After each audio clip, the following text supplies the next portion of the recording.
So I want to talk about communication today.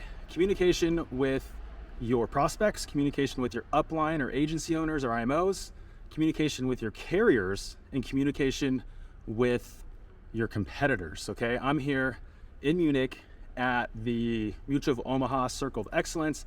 It's for IMO, it's to recognize IMOs and whatnot. And I've been talking to a lot of agency owners on this trip about lots of different things, right?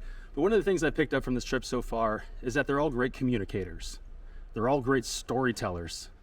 They all started as agents, became agency owners, and some of them, became IMO owners.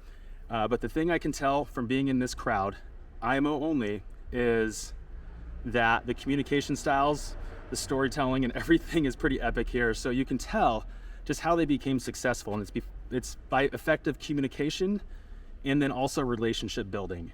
And that's what I'm going to talk about today. So I want to start this off by talking about agent communication. So agent communication is all about making sense of information, okay? And what I mean by that is it doesn't matter what script you're using, if you're straight line selling or you're using NEPQ or whatever your agency's doing, right? It doesn't matter. What matters is how effectively you communicate in the pocket of a conversation. Are you able to banter? If there's some banter going on, are you able to go back and forth with somebody? If somebody had somebody pass away, are you able to show empathy? Are you able to make people feel heard? Or are you just going through your script, powering through your script, okay? Communication with your prospects in the pocket of a conversation is a skill that you need to develop through practice, okay? One of the ways you can practice it is listening to your phone calls. Once, we say listen to one call prior to making your calls for the day so you can see how you sounded yesterday. Keep improving on that. Were you able to connect? Things like that. But the main thing here is the way you communicate will make sense of information for your prospects. That's the big thing here. So if you look at sales over 10 years ago, salespeople were always in control. They had the prices, they had the information, people had to come to salespeople, whether in insurance or car sales or whatever, right? And now in the digital age, the information age, that's flipped. Prospects have the ability to get any piece of information they want. They can get quotes, they can do whatever, they can get anything that they want. It's up to salespeople, insurance agents, to make sense of that information in that prospect's unique situation, what they're trying to accomplish, why they're buying that coverage, and relate it back, okay? So, communication with your prospects is all about making sense of information and being comfortable in the pocket. It doesn't matter what your scripting, your objection handling is. That's all fundamentals to get you through a conversation, to get you in the pocket of a conversation to where you're able to really understand what your prospects are trying to accomplish, okay? So number one, making sense of information via communication. That's key, something you got to pick up and understand. Any script is going to work out there if you're an effective communicator, all right? Number two, communication with your uplines. Now, communication with your uplines, having conversations again with agency owners, and where we find our agents make the biggest progress are the ones who are the most vulnerable. The ones who go to their trainers and say, hey, I have trouble with X. We don't want to hear from you when you're one lead purchase away from failing out of the business, right? Where your back is against the fence and we have to work with what we have now, okay? There's a lot of egos in insurance, We're entrepreneurs, right? We want to do things our way. We don't want to lean on anybody else. But until you get to the point where you're consistently profitable, you need to be vulnerable with your IMO or your agency owner, okay? That's key. So when you're communicating with your upline, don't wait until something goes wrong or you have a complaint or whatever it is, right? If you have an issue, that's fine, but consistently bring things up, right? If you have issues with, contact rate, for example, maybe your phone number is marked as spam and you don't know it, just like the video we talked about a few weeks ago, right?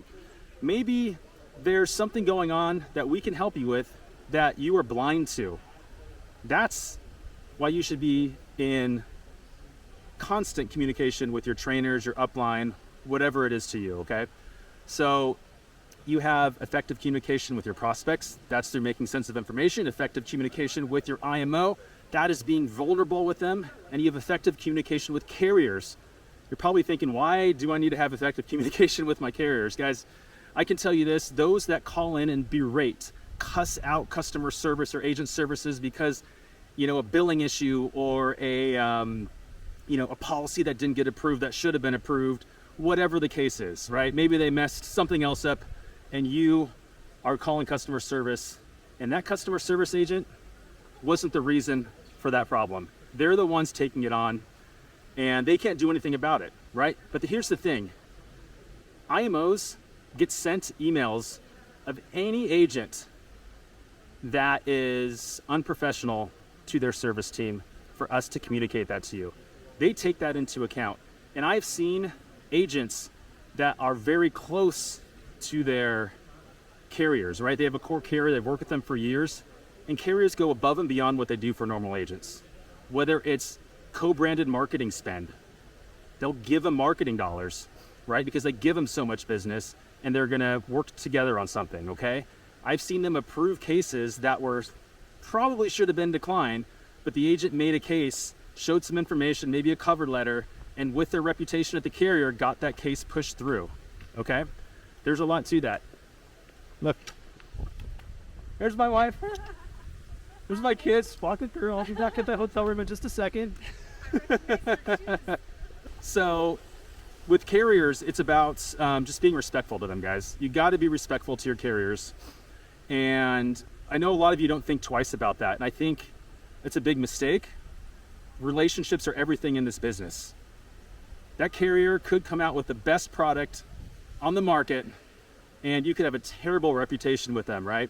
And now you got to see them face to face on a carrier trip or at a meeting or something like that.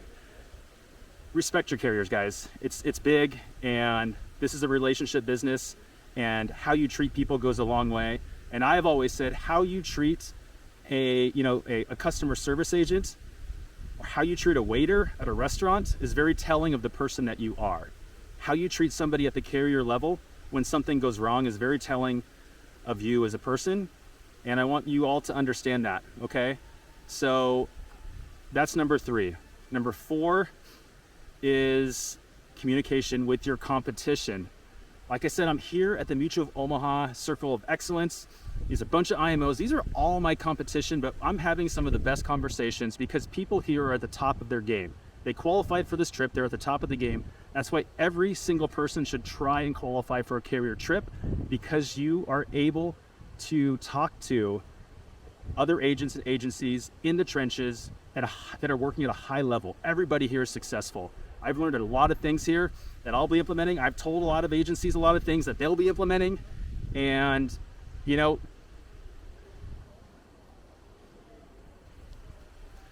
and it's about the relationships you have with your competitors as well. Your competitors want to work with you. They want to share information with you. I know on social media or whatnot, it may seem like I don't want to talk to other agents at other agencies or other IMOs. You see, we're all in competition. Guys, we're all friends here. We're all friends here when you meet face to face, okay? And relationships and communication goes a long way. If you're the guy that is really terrible online to your competition, you're talking smack, you're making things up, you're not going to have many friends at these trips or in these meetings. You're not going to get information from other agents out there who may have something that can help you, okay? So try to communicate and form relationships with your competition. It's one of the best things you can do in this business. It's growth comes from doing the things you've never done before, right? So a lot of your competition are doing things you've never done before, and by implementing that, you'll grow. All right, guys? So number 1, communication with your prospects is about making sense of information. Number 2, communication with your upline is about being vulnerable, right? Number 3, respect your carriers. Communication with your carriers is all about respect. And number 4, communication with your competitors is one of the best things you can do to grow your business and learn from others that are doing things a little bit differently that may help you out. All right, guys? If you have any questions, drop any comments below, and hopefully I'll see you on a trip soon.